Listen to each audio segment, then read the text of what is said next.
and Marjorie Seneschal were good friends of Pearl Primus and colleagues, and Stan has made a film of this presentation with some additional dances, which we're hoping that you'll be able to see later on.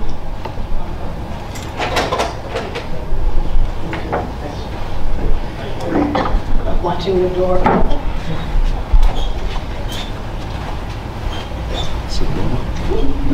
That'll be okay. Why is Pearl Primus important? How can we assess her contribution to American arts, culture, politics, education, and of course, the dance? Pearl Primus's life and work was not limited to the dance itself. Her life, her sense of self, her great accomplishments in the field of dance, education, and anthropology provide an opportunity to re-examine attitudes toward African American culture as they shifted and developed from the 1940s through the second half of the 20th century. Pearl Primus transformed the landscape of American and African dance in many ways. In the 1940s, as a student and later a teacher at the New Dance Group, their motto was "Dance is a Weapon." She created powerful protest dancers. Among them were Negro Speaks of Rivers, Strange Fruit, and Hard Time Blues. These works decried the evils of racism and inequality and were born directly from early modern dance traditions. You go. The New Dance Group was an activist group of mostly women for whom the motto, "Dance is a Weapon," was their clarion call to action for social justice and for eradicating the boundaries between art and life. Some of the dancers who came through the studio were Sophie Maslow, Donald McHale, William Bales, Jean-Léon Destiné, and many others. From the new Grand Stoop Studios, Pearl, as we were invited to curl her, she burst upon the performance scene with dances so daring in subject matter and so splendid in performance that she stunned the New York critics and audiences alike. Some of her dances. In Strange Fruit, she dared to dance from the perspective of a white woman who was the last to leave the scene of a lynching party. In Hard Time Blues, she danced the proud and defiant sharecropper's plea for dignity as he approaches the boss for a decent wage.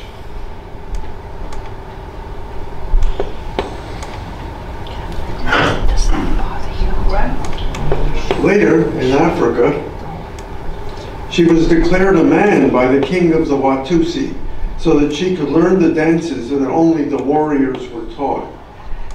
The cultural shifts that grew strong with the increasingly active civil rights movement in the 60s were prefigured by Pearl's travel to the South in 1944 to study the presence of African traditions in black churches, as well as the lives of sharecroppers, and to share what she perceived as the deep culture, a heritage which needed to be celebrated, preserved, and embraced with pride.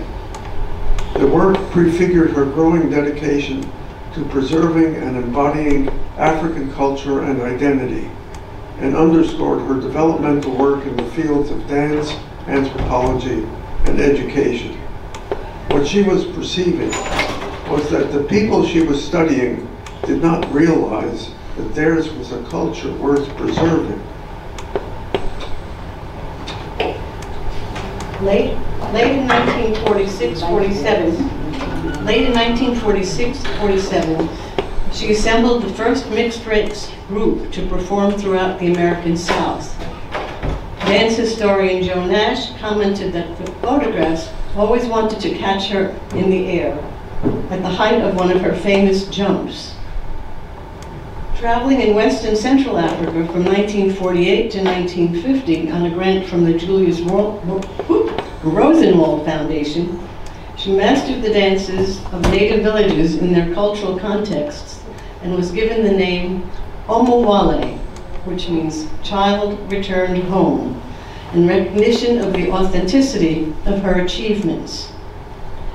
She became a griot, a voice of the cultures in which the dances were embedded. I am Omowale, I am the child returned home, returned after 500 years of wandering. I am the dancer to whom you gave your dances. I am the Zo. I am Nikuyo, Musu, Adaora, Ariowa. I am Omowale.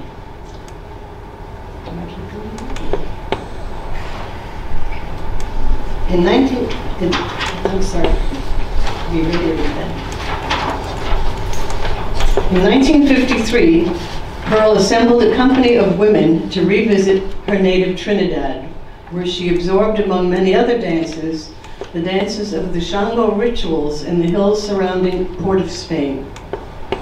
In Trinidad, she met her second husband, Percival Board, with whom she came to share her career in the United States, Europe, Israel, Africa. Together they formed a school in Liberia, Konama Kende, where they taught African students to transpose the performances of their own dances on urban and African and Western stages. In the United States, she became a major force in the teaching of African dance in schools at all levels, creating curricular and performance materials for what came to be known as the field of dance anthropology. Her methodology could serve as a model for the cultural component of the national standards in dance education and frameworks which did not exist in many states for the teaching of culture through the teaching of dance. One of the first African-American women to earn a PhD, she earned a groundbreaking dissertation on the dancing masks of West Africa, revealing how dance was the expression of forms of life, not mere entertainment. This conviction pervaded her work as a dancer, anthropologist, educator, and living embodiment of the dignity and beauty of African cultures. Throughout her life, Pearl Primus was recognized as a master teacher, a stunning performer, and she received myriad awards, including the Presidential Medal of the Arts.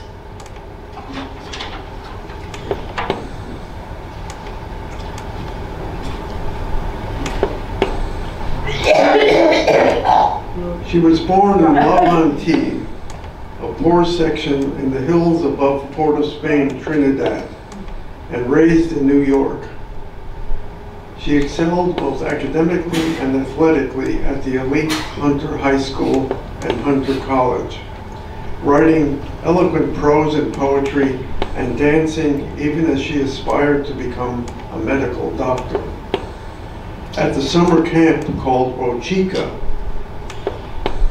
sounds like an Indian name, but it actually stands for Workers' Children's Camp, mostly communist, both black and white. She became engaged with both the black and white leftists, including Paul Robeson, who recognized and encouraged her talent. A brilliant man, scholar, athlete, and singer, Robeson was exiled from America for many years for his political beliefs.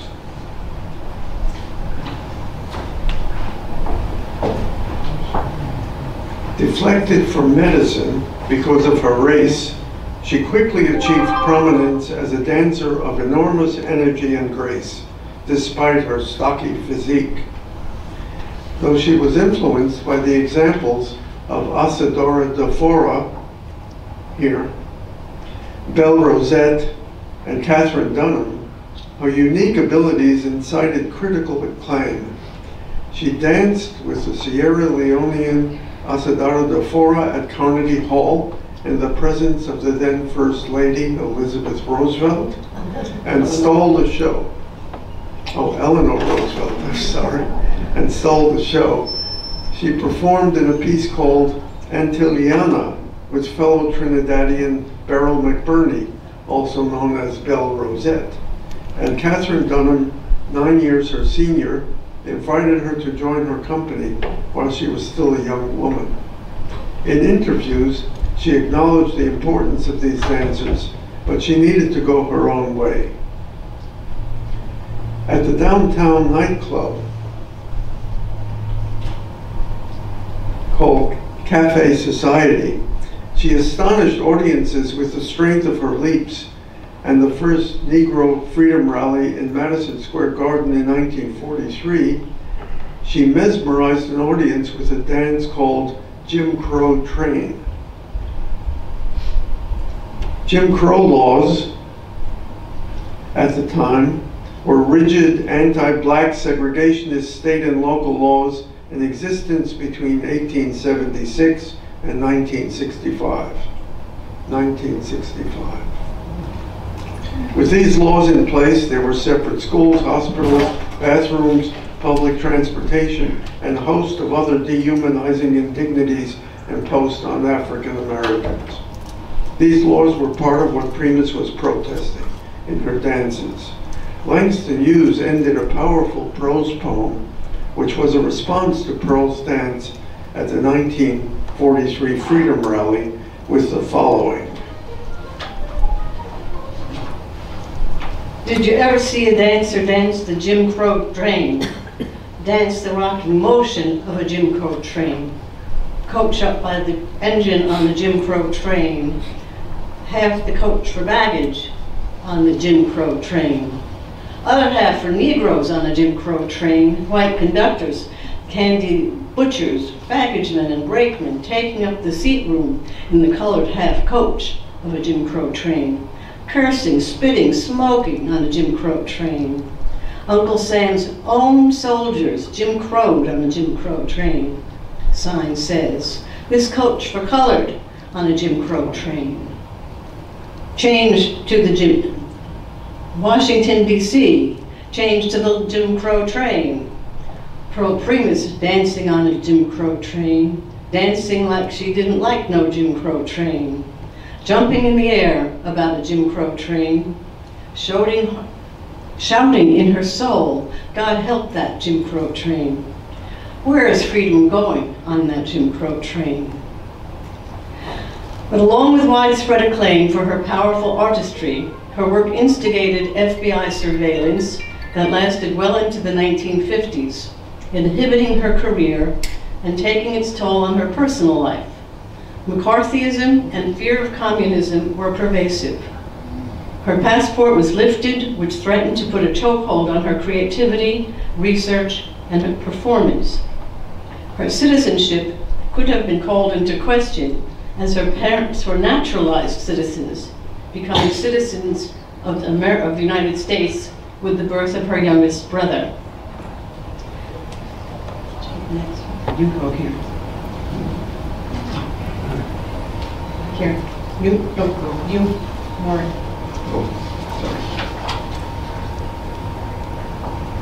sorry. Pearl Primus's first African journey consolidated her identity. She wrote, "This is a new life to me. The dancer is still very important in the lives of the people. The dance is basic, not primitive. I shall never again use that term when speaking of African dance forms. It seems to hug the earth, leaving it fleetingly, only to plunge into its guts again. The feet move faster than any other form I've seen. Often I must peer through my narrowed eyes to see if the feet touch the ground at all. For the most part, I would say the dance here shows mastery of subtle movement. Oh, the tiny movement of the back, the use of the hands, the minute ripple of the neck. I have been amazed and overjoyed, for when the spirit entered me, the reason for the dance became my reason to move. I danced as I had never danced on the stages of America. Myself was transformed. Yet underneath it all, there was a deep process of analysis taking place. Myself was transformed and thereafter she wore only African dress. In the villages of Africa, she learned dances assigned only to men, and she mastered dances central to African cultural life, including bouchache, a war dance, and fanga. Fanga, a traditional dance of welcome, was given to her in Liberia. Pearl would always introduce fanga by saying, "Now comes my part to greet you in the language I know best, the dance. You will notice that I open hands. I bear no weapons in my heart for you. In my heart, to you, all that is good in me." And there was this constant flow of gesticulation in her whole body. "From my heart to you, all that is good in me, and from my head, all that I can think of for your comfort. You are welcome." This has been controversy about who first performed this. Many people, after she returned to the States, learned to chant, "Fanga alafia ashe ashe, Fanga alafia ashe ashe," and that goes on and on and on. In addition to learning this Nigerian chant, which had been overlaid on a Liberian dance, the tempo was speeded up by Olatunji, and a bastardized form of the dance became the norm in the United States. While never publicly expressing bitterness, when she talked about this, her eyes would narrow and she pulled back into herself. This happened in ways writ large and small throughout her career, when she believed her material, research, and her very self-presentation were being co-opted and unacknowledged by other artists for personal gain. There were two chants, which were actually the ones she used in Fanga. Gibbity young young young, gibbity young young, gibbity young young young, gibbity young young. That was the one you'll hear on the videotape of Pearl staging a Fanga. And another was taught by Baba Chuck Davis, one of the distinguished elders of African dance in America, and my spiritual brother. Baba Chuck used to teach doom daki daki doom daki, doom daki daki doom doom daki, doom daki daki doom daki, doom daki daki doom daki. That was the chant he learned from Pearl when teaching Fanga.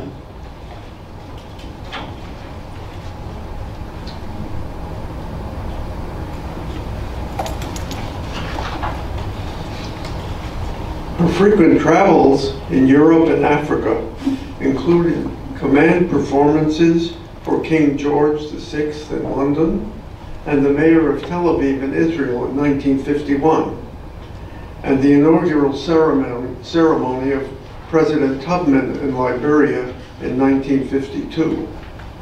When she returned to the United States, she refined the lecture demonstration format, combining her anthropological narratives with dancing, and she performed and taught in a great array of theatrical and educational settings throughout the 1950s and 60s, including the Museum of Natural History in New York and the 92nd Street Y and countless public schools, especially in New York. The record cover you see here,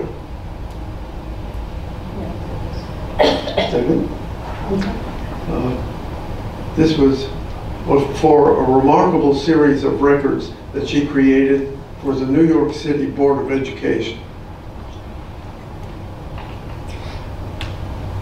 First opened in 1947, but closed when she left for Africa, she and Percival Board reopened the 17 West 24th Street studio and founded the African Caribbean American Institute of Dance Arts as part of what they called Earth Theater. During this period, she and Percy were unofficially separated. She was focused on educational work. She was teaching at State University in Binghamton, and in the late 1970s, she and Board reunited and returned to the stage to packed houses at the Riverside Church and Perry Street theaters. Among their performances were the signature pieces Fanga, and Impenusa. A 1951 program note for Impenusa reads, "Let us dance the elegance of our people. Let our feet fly over the earth and our faces reflect the ecstasy of the dance." The dances here were all over 6 feet tall. And Impenusa was also called the incomparable. It's a dance of praise for the elegance, the invincibility, and the beauty of the Watusi monarch that Pearl was taught as a man.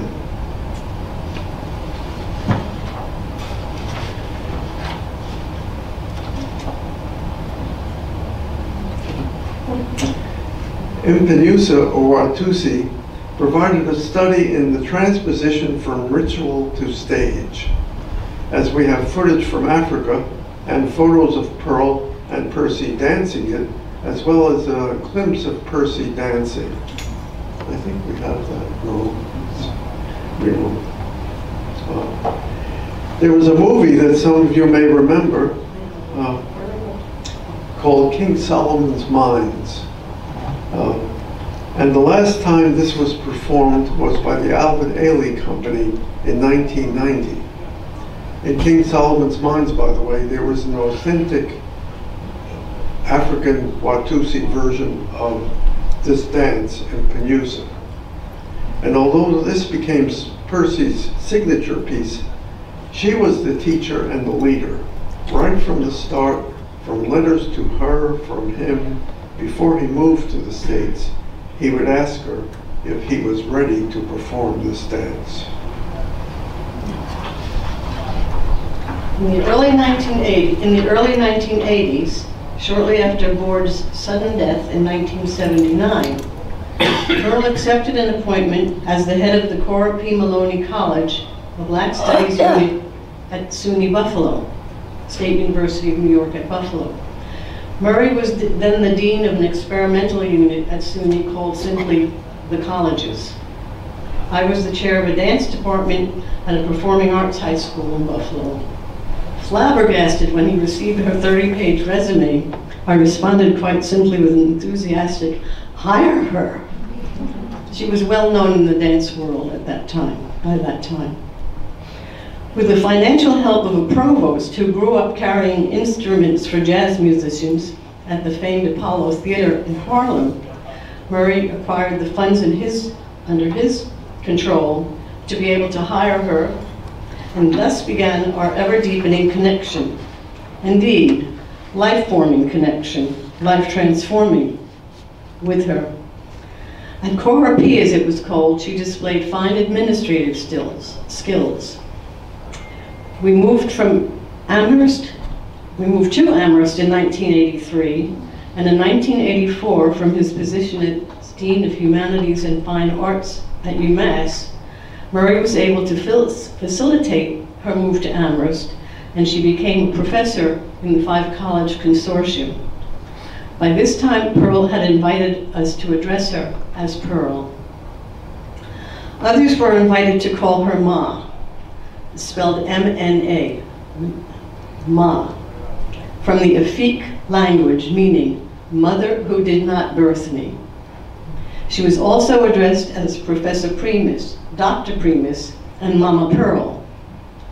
Respect for African traditions required that the name be appropriate to the relationship each person had with her. At UMass, she reunited with the actor Gordon Heath, who had become an expatriate and lived much of his adult life in Paris. Heath had been the narrator in the 1940s for the dances Strange Fruit and Negro Speaks of Rivers. They reunited for a production of the Nobel Prize-winning Nigerian playwrights Woye Soyinka's The Lion and the Jewel. She continued to set dances on the Alvin Ailey American Dance Theater and elsewhere. The Alvin Ailey American Dance Theater paid tribute to her with the Dance Pioneer Award in 1978. As Ailey was ill and hospitalized in New York. She was one of the few people that he wanted to see before he transitioned, and to the elders. Who goes next? Keep going. By the early 1990s, even as her prodigious energies began to wane, she transmitted her most groundbreaking dances, such as Shango, Hard Time Blues, Negro Speaks of Rivers, Strange Fruit, and Impenusa to younger performers.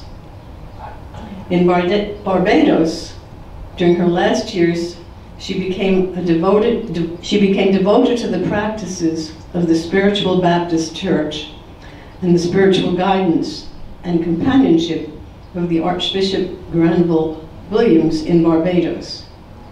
When she died in 1944, he scattered her ashes in the Caribbean, where he knew the currents traveling gathered and went from different directions and flowed directly to Africa.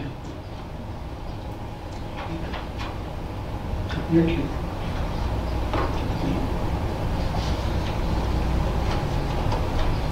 A small aside: when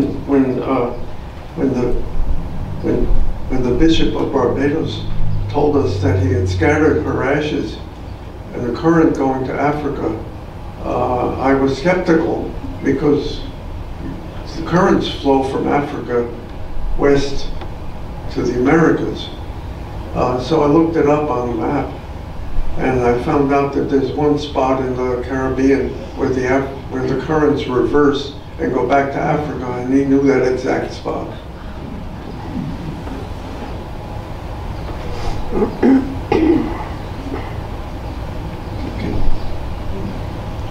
Pearl Primus's influence on the development of African dance as a concert form was profound in the United States as well as in Africa.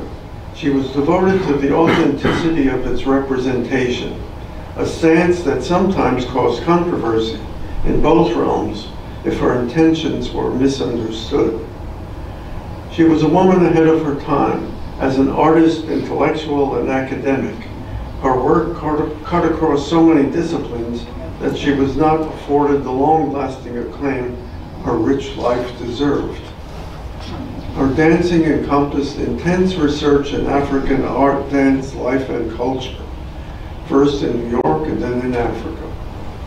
Pearl's sister-in-law, Virginia, recalled that even within the family, Pearl was challenged for identifying strongly with African culture at a time when American blacks were wanting to assimilate into white culture. Wear what you want on the stage, but dress normal was what Pearl heard within her family. Among the first African blacks to wear African dress in a daily way in New York, she influenced students who then established distinguished careers from Israel to Cuba. And her impact on the development of dance and culture worldwide is only now beginning to be adequately assessed, though the power of her physical expression cannot be overestimated. We see Alvin Ailey, Judas Jamison, oops, there we go, and Bill T. Jones. While primarily known as a modern dancer, Bill T. Jones has created the Broadway hit Fela, based on the life of the Nigerian and musical activist Fela Anikulapo Kuti. It's our contention that her work provided the groundwork which allowed African-based dance, such as this, to become mainstream. She had a deep influence on the development of what became known as world dance, providing the bedrock for artists and academics, for dance educators and performance superstars. We have only to see the work of Alvin Ailey and Judas Jamison and other major contemporary artists such as Renee Harris, to see how pervasive African American and Africanisms have become in contemporary dance expression. Again, I'm going to go fast. Pearl prefigured the changes that became the norm in American culture. Think of the present. Many of us own tie-dye t-shirts or fabrics based on an African design. Many carry straw handbags and designed to look like the mudcloth of Mali. Many have a scarf of colorful kente cloth of Ghana, or dress in the African style. When Pearl returned from Africa, she was never again seen in public in Western dress. Muriel Manning, fellow dancer at the new dance group in its early days, said, "She left as a young dancer. She returned as an African queen." Her PhD study, the study of masks of the Mono people, broke new ground for an anthropologist and a black woman. Indeed, the degree is not in anthropology because there was no field such as dance anthropology. In terms of her cutting-edge nature, it was not too much for her to leap from graduate studies and a graduate thesis to the redesign of an entire curriculum at UCLA so that the dance program there is now known as the Department of World Arts and Culture. Pearl's groundbreaking work for the field of dance anthropology can be found in her many notebooks, detailed with drawings, stories, description of dances, living conditions, rituals, housing, dress, and food of the many culture groups who embraced her. Here we see her photographing to document a culture, but also in a teaching role again, a role that was occasionally controversial.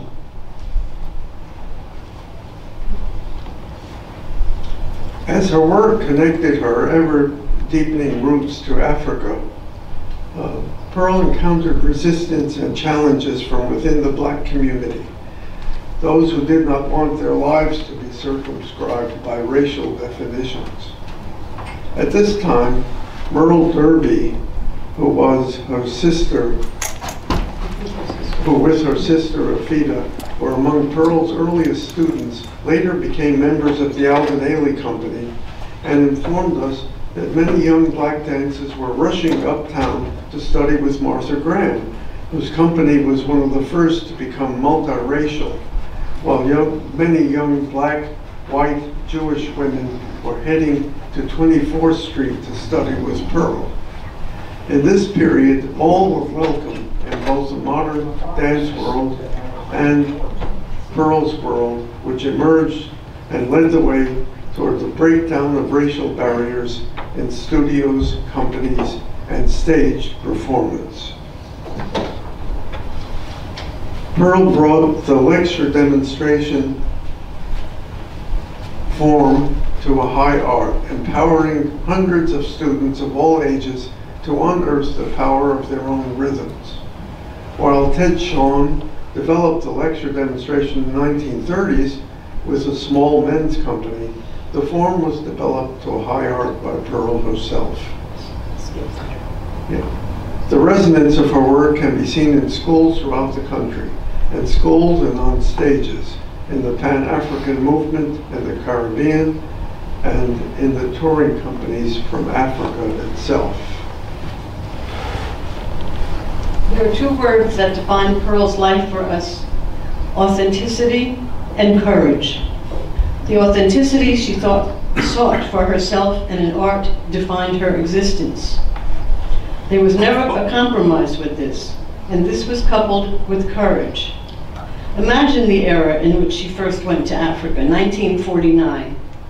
No cell phones, no internet. Letters could take 10 days or more to cross the ocean. In America, Africa was still thought of as, quote, the dark continent, a vast unknown. Armed with a camera, a gun, and notebooks, this young woman set off to learn the dance and culture of her ancestors. She quickly replaced the gun with a knife, which she knew how to handle, and which was much more useful to her in the bush. Once she found the dance, she never doubted her power. She knew her power in movement. She knew her power as an orator, as a teacher, as a friend. As her career developed, she became her own greatest creation, her own work of art, whether lecturing, dancing, writing, choreographing. A woman overflowing with boldness and creativity, her early expressions lay the groundwork for the modern dance works based on the cultural experiences of African Americans in the United States.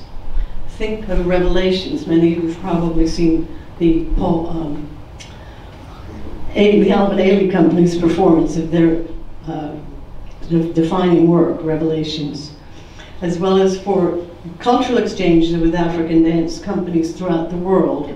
There are many Dance Africa festivals.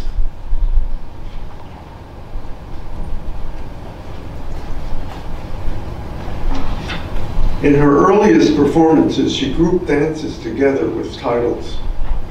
From the start, there was almost always a section of a concert called Spiritual Suite.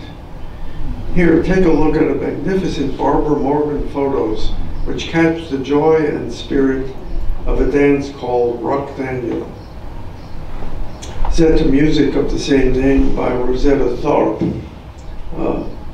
Alvin Ailey's Revelations, a well-known dance in all of African dance, has roots in Pearl's Spiritual Suite.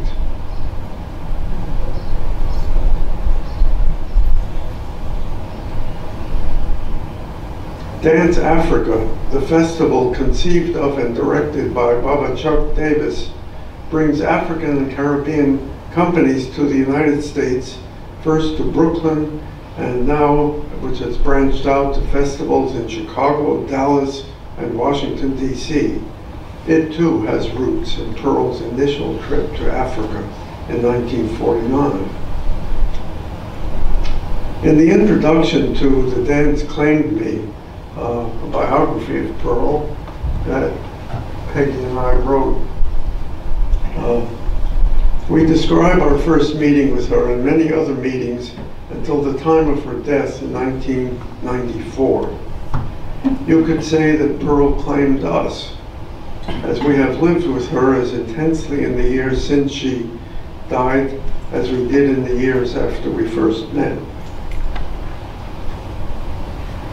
I worked on 3 major projects before beginning what would become the biography that we wrote together.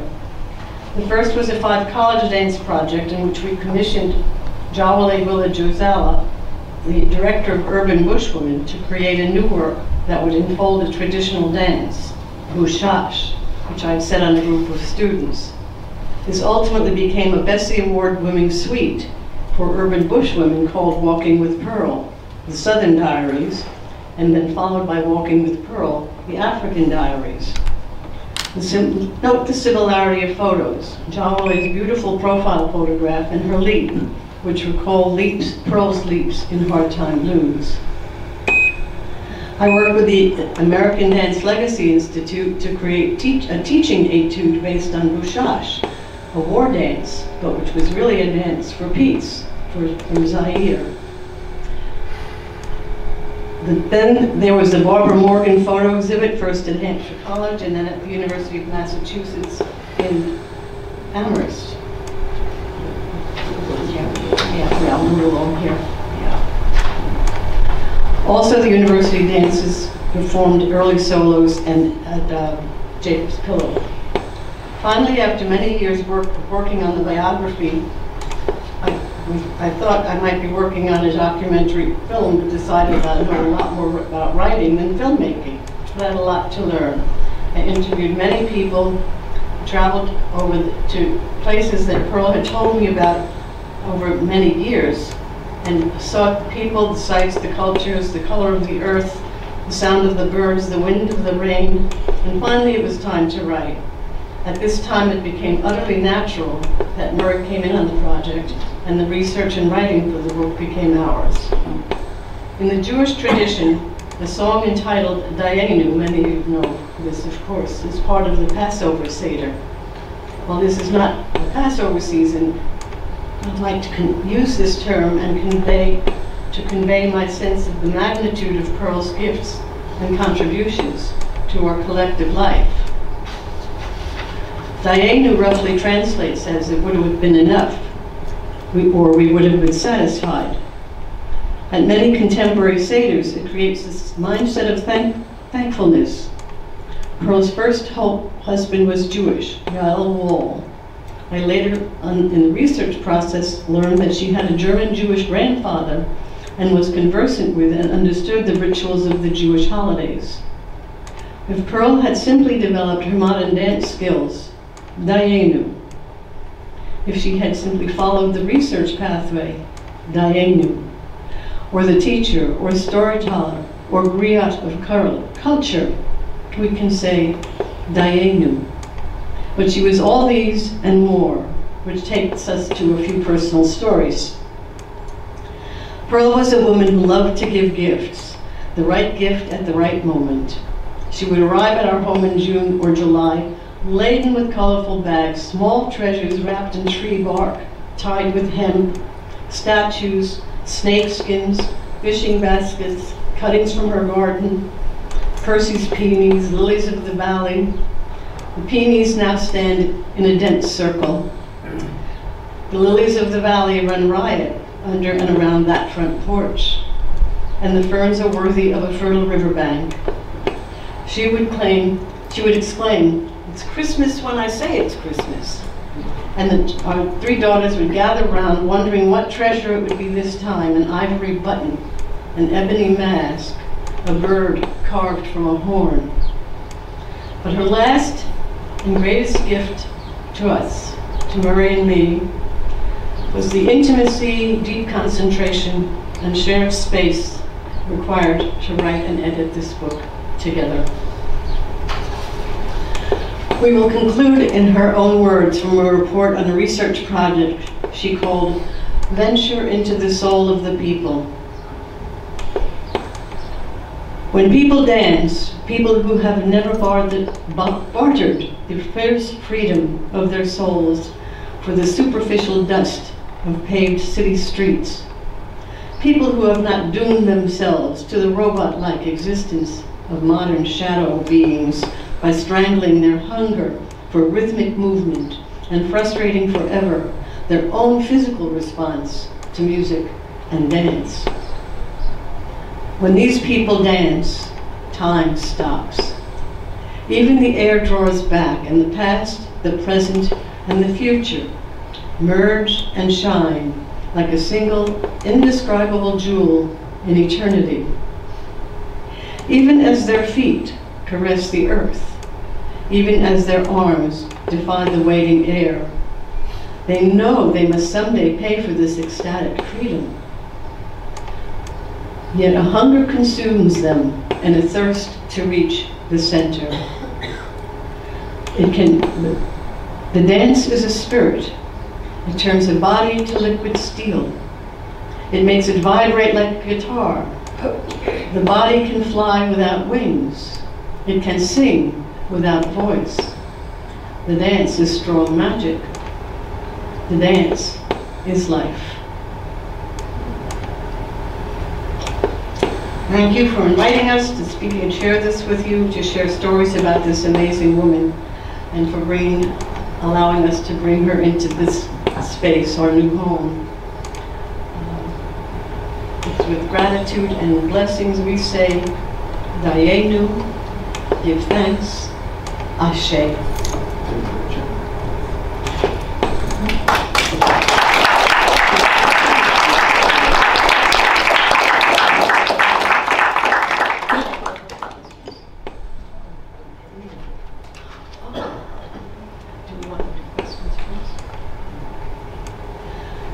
I'd like to teach a chant, if you'll all sing with me. And it means, that which has been created cannot be destroyed. Ishe Oluwa, Ole Pajeo. Ishe Oluwa, Ole Pajeo. Ole Pajeo. It's a little high for me. Ole Pajeo. Ole Pajeo. Ole Pajeo. Ishe Oluwa. Ole Pajeo. A little bit more. Once more, and let me hear everybody sing. Ishe Oluwa, Ole Pajeo. Ishe Oluwa, Ole Pajeo. Ole Pajeo. Good luck. Ole Pajeo. Ole Pajeo. Ole Pajeo. Ishe Oluwa, Ole Pajeo.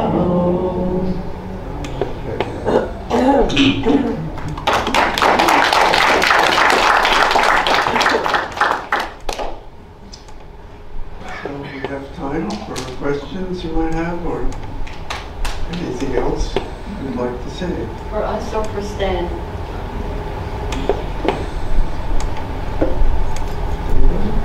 Yeah. Go back to when you first encountered her or had the opportunity to see her in person. Was that in Erie or where was that? Oh, no. When we first saw her in person, I was teaching at the Performing Arts. A microphone? Yes. And, Can't hear you. Oh. I was teaching at a Performing Arts high school in Buffalo when Murray called me and told me he had an application from her, from this woman who, to be head of a new program he was starting. I said, Pearl Primus applied for that job. I couldn't believe it. We invited her to dinner. What was it called that I made? All egg whites. Oh, pavlova. I made a pavlova for Pearl Primus. If any of you, the women here, might remember what a pavlova. It was all egg whites, and it had to be just right in its temperature and taste, that it wouldn't crash and whatever. Anyway, our kids were thrilled. One of them pretended she was sleeping on the couch, and Pearl never stopped teasing her about that. And it was just like she was an immediate part of our family. And she decided at that moment that Pearl was her angel. Her husband had died a year or two before. She had gone into a deep depression and withdrawal. And he offered her, I said, she's going to be high maintenance, but I'll take care of that. You hire her. And so we tag teamed it. And then Stan came along with his camera and got magnificent pictures that he organized, and we worked closely together. So a lot of the work that you're showing here is what Stan has put together from the archives that we gained. Is that enough? I could go on and on. But I'd like to add one thing that's important. When she was 70 years old, she had been based, her position had been based at Smith College. In fact, we found that she had performed in this area as early as 1951, when she had come with her first husband and her dance troupe.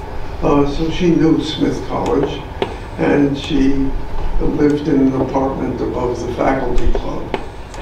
But when she was 70 years old, because of the laws then in effect, she had to retire. And after that, she really struggled. She went from one small gig to another, and impressed her son into service as her drummer whenever she traveled. And she died quite poor. So one of the lessons of her life is how we need to take care of aging artists, because when they can't perform anymore, they have really very little provision. So that's something to remember, I think.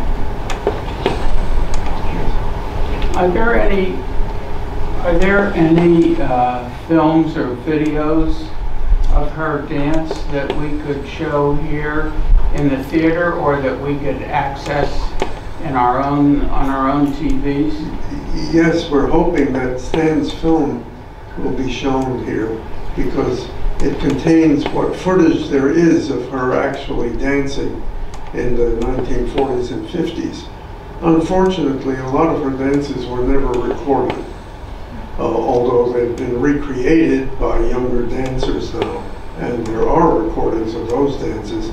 The announcement, the first celebration of our biography took place at the 92nd Street Y in New York, and 3 young dancers danced 3 of her most famous protest dances, and those things are recorded. So I hope you'll get to see them. And those were restaged by myself and one other person. Those dances were restaged by myself and another dancer who had worked with Pearl. So that was kind of the only transition. The Ailey Company did have some of her work, but took it out of the repertory pretty quickly. I have to tell you a story that's in Stan's film. The dance Implemusa was restaged by the Alvin Ailey Company in the 1990s, early 90s, and we were invited to the performance, which was a great success. And it was a winter night with light snow falling in Manhattan, and when we left the theater by the back door, Pearl handed me this 8-foot African spear, which was Percy's spear when he used to perform the dance. So I was walking down the street in Manhattan carrying this spear, and I noticed that all the people kept away from me. And I realized that's a good way to be safe in Manhattan. There you go. Have you kept it? Do you have it? Do you still have it? You have the spear still. No. Unfortunately, a great deal of her artwork and other treasures were lost after she died, and that's a whole other story. But some of it was preserved, and we found in her house in New Rochelle, New York, unbelievable amount of paper. She saved absolutely everything, so there were a lot of materials there.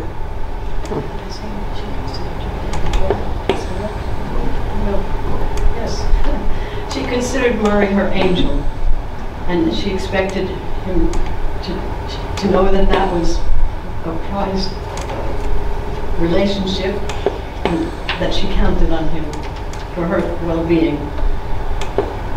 We were with her when she passed. She waited for Murray to come from California. We were commuting, that's a whole other story. She lived in New Rochelle. Murray was coming in from the airport, and she waited till he arrived, and we were with her when she left us. Never left us. Never left us. Questions? Anything else? Any comment? Yes.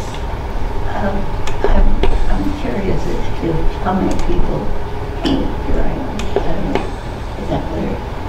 Speak up. Well, I'm curious as to how many people knew of Pearl Primus.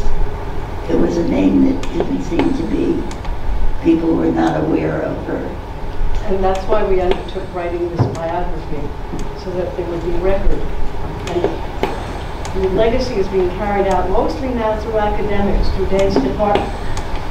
Her legacy now is being carried out mostly through the academic world, through dance departments that are interested in, and world dance has become, partly through her determination, it became a field that's very well developed in the United States and internationally, that there are these world dance conferences and conclaves, and she and another woman, Catherine Dunham, but that's a whole other story. The dueling divas, I call them. It's chapter 2. Anything else? I believe she saw Pearl dance. Is that right? I took a master class with her 70 years ago. You did see her dance? She took a master class with her 70 years ago. I was in college at the time, and in the Boston area, and somebody on the staff brought her in. Lucky. You were lucky. Which school you at? Bridgewater. Right. Love to hear about that more. When was the book published and how long and how's it doing? Oh, the book was published, that's another story. When the book was finished, very fortunately, a very good friend and colleague of mine, Elizabeth Young-Buell, who was the biographer of Anna Freud and Hannah Arendt. She wrote very big biographies. And they were both edited by a woman named Eileen Smith, probably the best biographical editor in the world, who was then working with the Yale Press. So we were very fortunate that she introduced us to Eileen Smith, and the book finally was published in 2011 by the Yale Press, and with photographs and with a timeline, a very wonderful production. And the photos in the book were prepared by Stan Shearer, who's here. It has done very well, and I think, if I can be a little immodest, I think it has done its work. It has put her back on the map. And now all references to African dance include Pearl Primus. It's true. But there's another part of that story. Peggy helped put together the first draft. It was about that thick, and it was impossible to get published. And Eileen Smith met with us, and she was a very tough love editor. And she said, after she looked at it with us in a meeting in a cafe in New York, she said, cut it in half. She wanted it for the Yale Press, which was the press always keeps books in print, with print on demand, which is very unusual in the book world. Yeah. Anyway, so we were both a bit upset by that, but we went to Vieques, where we have a little house in Puerto Rico, and we have a table, like a kitchen table, sat at opposite ends of the table, emailing chapters up and back, and we cut it in half. And it's a better book for that. I had gone on a mission after Pearl died, interviewing people whose names I had heard over and over again in stories from her that I knew very little about. So what started as an act of mourning, actually, became what led to the writing of the book and the devotion. It took a lot of time and focus. It was very cherished time for both of us. Anything else? Any other questions? Thank you for coming.